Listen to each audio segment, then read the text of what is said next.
I remember when I would teach one of those gigantic classes and everyone gets settled. It's winter and everyone's take off their coats, get settled.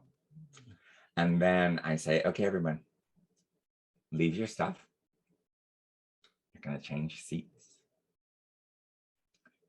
To disorient students in any way possible is to play with their senses. That disorientation is disruptive. It challenges their expectations. It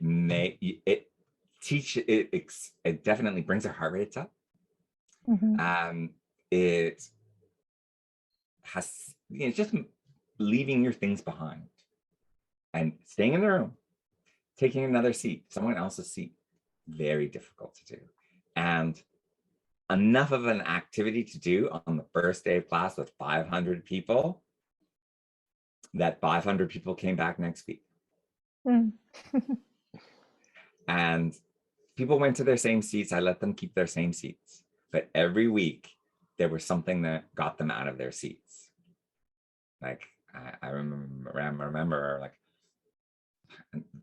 they're also crammed in at 12. I was like, okay, well, like, I want you to all get up and just touch the wall. Just now, like, push against the wall. Like, push all of your force against the wall. And again, like that exertion of muscle activates cortisol and some adrenaline into a parasympathetic response. So they're producing like chemicals that wake them up and releasing them for the most part, so they're not like holding the stress in. And keep in mind, like, I'm now doing research and working with these graduate students around the body, space, the body as space, the body in space, space and the body, but like, and it's within a performance studies context, which means I can almost get away with everything. Almost, but not quite. So in the graduate course, each week we review a piece of anatomy and talk about it structurally and biomechanically and psychogeography. Like, what does it mean to have a funny bone? Like, what happened?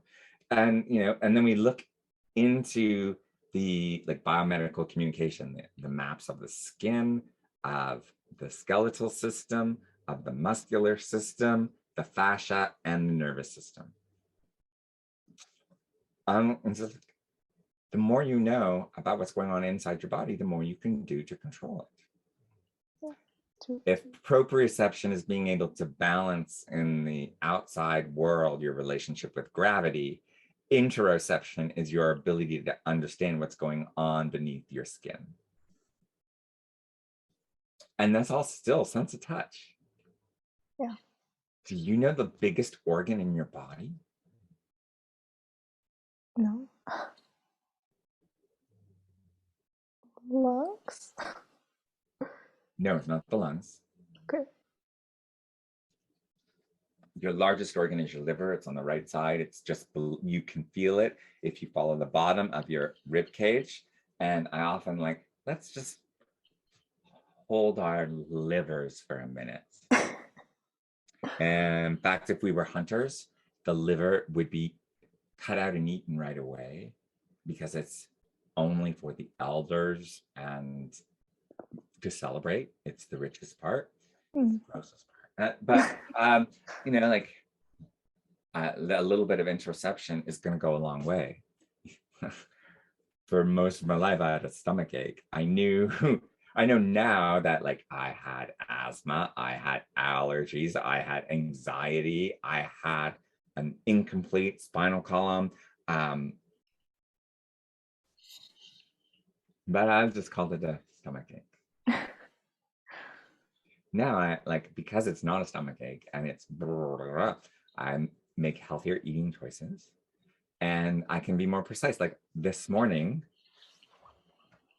I started my workout and I just pulled something right here, which is why I was screaming when I was going down and up. I was like, oh, and lifting with my left arm today is a little out of whack. And why is it out of whack? I'm just getting over COVID and I work through, like I'm a workhorse. Like I just love the work so much. Imagining then at the pandemic, I took my large 500-person languages and media course that I've been teaching for 30 years, and I turned it into a distance education model. And following the research, all of my assignments changed into learning activities. Instead, there were no essays. No one wants to write an essay. And each week there was a TED Talk, a curated TED Talk. And each week there were curated readings. And each week there were curated selected readings. And I began taking my lecture notes and like writing them out and adding a few graphical elements because I do work in media and the language is a media. But I started working with an open platform called Pressbooks. This is not something you can just go boom, boom. Like I'm going to be in my 3rd summer revising this press book. I hope to get it completed this year. Last summer in August, and August 15th, I finished and was final chapter 6 of 12. Keeping in mind, like I also had all of the assessments done. There's 5 assessments, or 4 assessments and 3 self-assessments. So activities. There's a discussion board. There's like, I don't want it to seem like an online course where you push a button and you learn something. Mm. And so I started there. I made one 2-minute video to say not all opinions are equal. What you need to do in order to convince me of that you're right is point to visible evidence. And if you don't have visible evidence, I have a better bunny bobbing head than you. I have it here. I'm holding it in my right hand. It's bobbling in the light. Being able to point for a reader to your visible evidence is a skill you have to learn. Because I don't really care what your opinion is unless it's tied to visible evidence, or what I would really like to say sensual evidence, but they wouldn't understand what that means.